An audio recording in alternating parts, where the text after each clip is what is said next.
Okay, so example 4, sorry, just going back to this one here. I'd got the correct gradient, but I've actually substituted the wrong gradient in here, so I'll need to just repeat this from this point. So we've got the gradient to be a 1/3, and the point I'm using still the same point, -3, 2. But if we then substitute this in, so this is our gradient here, so we've got y minus b equals mx minus a. So you're going to have y take away 2, obviously b is 2, equals 1/3 bracket x take away -3. So again, as I did previously, it's going to be double negative, so you're subtracting a negative value, so it become +3 there inside the bracket. Alright, when we get to this point here, what I would recommend is really you don't want to multiply the bracket out with a fraction in front. So I'm going to multiply both sides of the equation by the number on the bottom of the fraction, which is 3 here. So times this side by 3 and times that side by 3 as well. We have to multiply every term by 3. Okay, so that's going to give us 3y take away 6 equals, now 3 times 1/3 is going to give you 1. So it's going to give you 1 times x plus 3, because the 3 and the 3 there are going to divide and just give you 1. So it's 1x plus 1 times 3 is 3. So it really just takes away the bracket. It's going to give you x plus 3. And then what I would recommend is that we bring everything over to the first side. Well, we need to do that because we're asked to give it in this form. So if we move the x and the 3 over to here, we're going to end up with 3y minus 6 minus x and then minus 3 equals 0. And then it does ask ax plus by plus c, but I'd probably keep the y first, to be honest. So it's going to be 3y minus x, and then -6 take away 3 is -9, and that equals 0. Okay, and that's us got it in the form x, y number equals 0. So we just had to rearrange that into that form. But just with the fraction in front, multiply both sides by the number in the bottom of the fraction. Okay, last example on this page, and there's not a lot of space here, is to calculate the distance between 2 points. So I'd mentioned this in the first page. Distance formula is something that you have probably done before, but it does come up quite a bit in higher. There's a few topics at which it's asked. So calculating the distance between these two coordinates. So much like gradient, just label the 2 points x1, y1, x2, y2. Okay, our distance formula is the square root of, okay, now it's back on the first page there, okay, you don't get that in the exam either, so you do need to remember this. So it's going to be x2 minus x1 all squared plus y2 minus y1 all squared, okay, so that's our distance formula. And then it's just a case of substituting the points in. Now you just need to be careful again with signs and everything. So it's going to be the square root of, so it'll be x2 minus x1, so it's going to be 3 take away -2. Make sure I'm doing it in the right place. 3 take away -2. Now keep a bracket around the -2 and keep a bracket around the whole thing squared, like that. Okay, plus y2 minus y1, so it's going to be -15 take away, and it's -3, so it's going to be take away -3 all squared like that. Okay, so substitute the points in carefully. There's quite a lot of negative numbers there involved.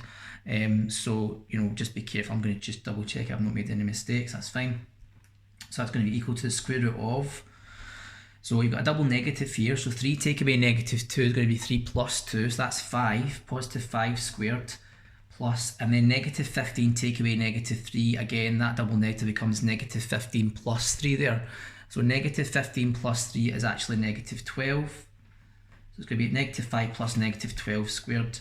So with the square root of, okay, we're getting there, 25 plus, now remember when you square a negative number, it's positive, so 12 squared or -12 squared, same thing as 144.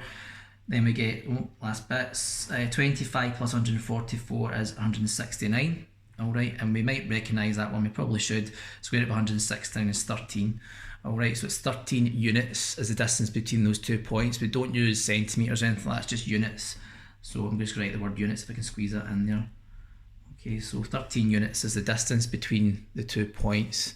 And that's how we do it. There are different ways you can apply the distance formula, but if you remember the formula and then just plug the numbers in, just being careful again with signs and stuff, and then you should be able to get an answer. It should always be a positive answer, obviously. You know, you can't take the square root of a negative, so it should be a positive answer. Okay, so that's page 2, example 5. And then just leading on to a couple of other things that we mentioned in the first page, the midpoint formula, working out the midpoint between the 2 points. So first of all, your 2 midpoints, your 2 points, midpoint, same as before, x1, y1, x2, y2, label the 2 points. Midpoint formula is, now you can add them together, there's different ways to write it down, but it's just basically add the 2 x coordinates together in half, add the 2 y coordinates together in half. So I'm going to write it as x1 plus x2, so 4, add on -2, and then half, and then bracket, and your y coordinates 6, add on 8 over 2, like that. Okay, and we can write it like one big bracket. So you're going to have 4 add on -2, which is really just 4 take away 2, so that's just going to be 2 over 2. I'll write this second line in as well actually. 2 over 2, and then obviously 6 plus 8 is 14 over 2. So therefore we're going to get 2 over 2, which is 1. That's the midpoint of the x coordinates. And then 14 over 2 is 7. So it's 1, 7 would be the midpoint of those 2 points. And then let's repeat that for the second one. So you're going to have x1, y1, x2, y2. So midpoint is equal to, so we're going to have -5 add on 2, add the 2 x's together. So -5 add on 2 over 2, and then 4 add on 4 over 2. So -5 plus 2 is -3 over 2. 4 plus 4 is 8 over 2. Now that one there, that first point, -3 over 2, that's a fraction. We can't divide that, we can't get a whole number answer there, so I would recommend that we just leave that as an improper fraction. So it's -3 over 2 is the first point, and then 8 over 2 is 4. So you don't always get whole numbers obviously because you're taking the halfway point between the two. So -3 over 2 and then 4. And then the last example on midpoint is number 7. You've got line QR has got the midpoint of the line, is 3, 5, and you're given the point Q, find the point R. So for this one, it might help to draw a little diagram out just to help you visualize what you've been asked to do. Okay, so QR, that's your QR, and the midpoint, I'm going to just use capital M for midpoint. It's not very good capital M. So midpoint is there. You're given the point Q, which is 3, 5. You're given the midpoint, which is 3, 5. Oh, I've got that wrong, sorry. Let me change that. You're given the point Q, which is -4, 7. You're given the midpoint, which is 3, 5. And then you're asked to work out the coordinates of R, which is obviously at the other end of the line. Now, you just really using your common sense there, I'm sure we can see what we have to do. So if we're going from -4 up to 3, then we've moved 7 along the x-axis, so we need to move a further 7 along to get to the other point in the line because it's exactly halfway along. So if it's 7 along to the midpoint, it's going to be a further 7 along, so 3 plus 7 would be 10. And then similarly with the y-coordinate, we're going from 7 down to 5, so we've taken 2 off of the y-coordinate, so we take another 2 off, that would give us 3. So it's just a bit of symmetry really. It's basically just saying, well, if you know what the centre line is, we can easily work out what the 2 endpoints are if we know the first point, or what one of the endpoints are if we know one of the points. That process is called actually stepping out, and it's something that we'll come back to in straight line quite a lot as well. Okay, so all up to there is just, all of this really just basics in terms of things that we need to know before we really start the real straight line higher topic.